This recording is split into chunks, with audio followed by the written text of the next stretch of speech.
com relação à parte técnica, então a pessoa estar sempre atualizada, sempre buscando atualização, continuar estudando e dando sequência na sua formação, seja com uma outra formação, seja uma especialização, pós-graduação, MBA, então sempre se manter atualizado, manter os estudos, a gente brinca em dia, com o mercado. Então, por exemplo, para o mercado financeiro, existem determinadas credenciais ou cursos ou certificados que algumas instituições financeiras buscam. Para a indústria, não necessariamente, mas quando a gente fala da parte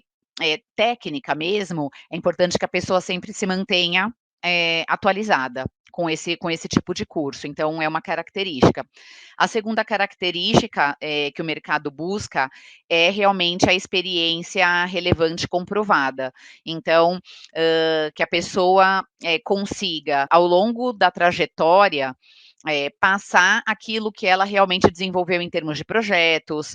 se teve ou não teve gestão de pessoas, que tipo de sistemas que essa pessoa teve oportunidade de trabalhar, por exemplo, SAP, Oracle, grandes ERPs, então se teve ou não teve. Claro, cada oportunidade no mercado vai pedir uma determinada característica. Os sistemas são só um exemplo, bem como o idioma, também é uma questão, é uma característica aí que geralmente as empresas pedem, principalmente se forem empresas multinacionais. Então, seja o espanhol ou seja o inglês, que são geralmente os idiomas mais demandados, também é importante que a pessoa esteja também, se ela não falar o idioma fluentemente, que ela esteja também em constante evolução, estudando e que consiga ao longo do tempo se comunicar, porque quando as empresas pedem idioma, geralmente existem etapas do processo seletivo que são em que esse idioma é testado, seja verbalmente, então durante a entrevista, a conversa, parte da conversa da entrevista em inglês ou espanhol, ou seja, através de testes. E o principal, eu diria, é realmente a parte do que a gente brinca de soft skills, a parte do perfil comportamental, que é um pouco também do que a Luciene estava falando, são as características que a pessoa demonstra ao longo de uma entrevista, por exemplo, em termos de comunicação ou de proatividade, e aí, obviamente, uma entrevista por competências, uma entrevista mais profunda, a pessoa vai ter oportunidade de demonstrar isso, e isso vai ser, em conversa, testado ao longo do processo. Então,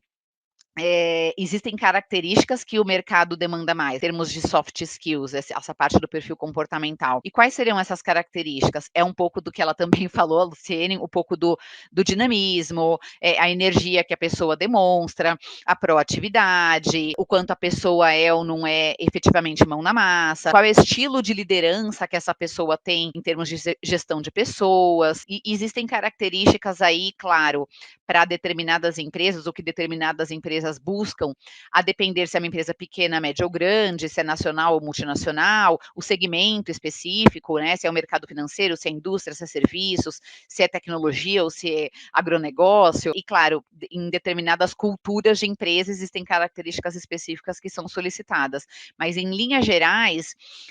a grande maioria das empresas vai querer esse conjunto de habilidades técnicas e comportamentais, incluindo essa parte de idiomas, essa parte da pessoa